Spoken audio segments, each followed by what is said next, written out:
Ikamatha video iyi muzifunsafunso lakuti anthu ena amaganiza chani kwenikweni ndalankhula izizi chifukwa chakuti mmodzi mwa anthu oziwika bwino msungwana uja amene amalawi ambiri amamunyadirira amene dzina lake ndi Priscilla Kaila ananenesa kuti sakufuna kubereka mwana ndipo iyeyu sakufuna kuzakhala ndi mwana wina aliyense. Izi anayankhula pa podcast ya Truth or Drink komanso kuphatikizapo pondeza kuti wakhala akulembapo m'masamba a mchezo.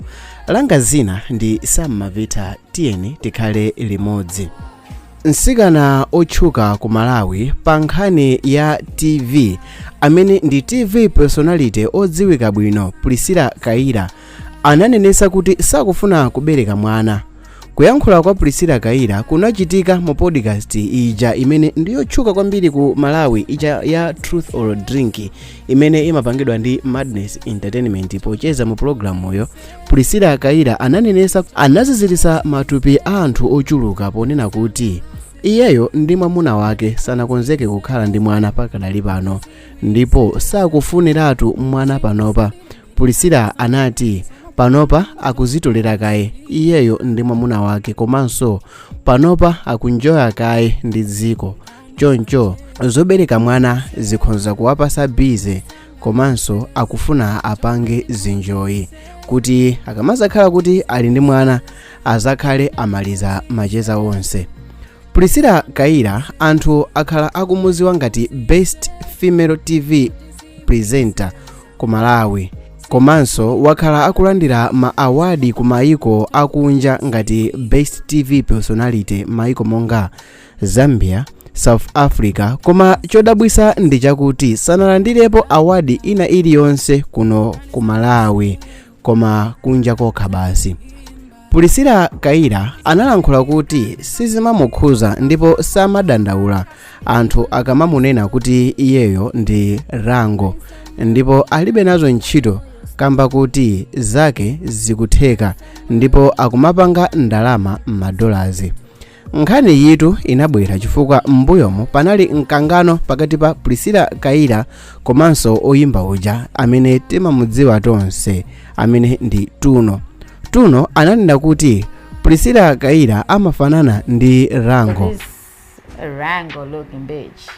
Ndipo Priscilla ankati oyimba Tuno ndi opanda matako komanso ndi oyendayenda. Priscilla Kaila anatchuka kwambiri kuzera pa Zodiac TV makamu programu ya za entertainment. Welcome to the number one hottest, freshest, viral and most talked about show in Malawi, Fresh Entertainment Lockdown. Amene iyeyo ankapanga koma panopa iyeyo anapanga resign ntchito ku Zodiac zimene akuti ati akufuna apitise pasogolo maluso ake ena amene iyeyo ali nawo. Priscilla Kailayo anafotokoza kuti KLK ndi mmodzi mwa oyimba amene palibe nyimbo imene anapalapo komanso anati Teresa Phondo ndi Best Artist amene wavumbuluka mdziko la Malawi panopa. Priscilla anafotokoza kuti iyeyo ndi Tuno palibe udani wina uliwonse ndipo palibe chidani china chilichonse kamba kuti anamupepesa koma m'malo mwake Tuno anayamba kulubalubwa ma interview za iyeyo. Mkati mwa kucheza kwake Priscilla Kaila anayamikira mpinganjira Steve kuti iyeyo ndi amene ali Best Male TV Presenter ku Malawi panopa.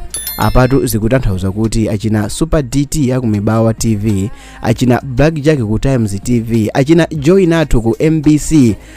Priscilla wawabakasha kuti amenewa ndi panja penipeni mopanda manjenje. Priscilla anayankhula ndithu pocheza ndi mnyamata uja amene ndi Jakevi, dzina lake lenileni ndi Kelvin Ngumuya.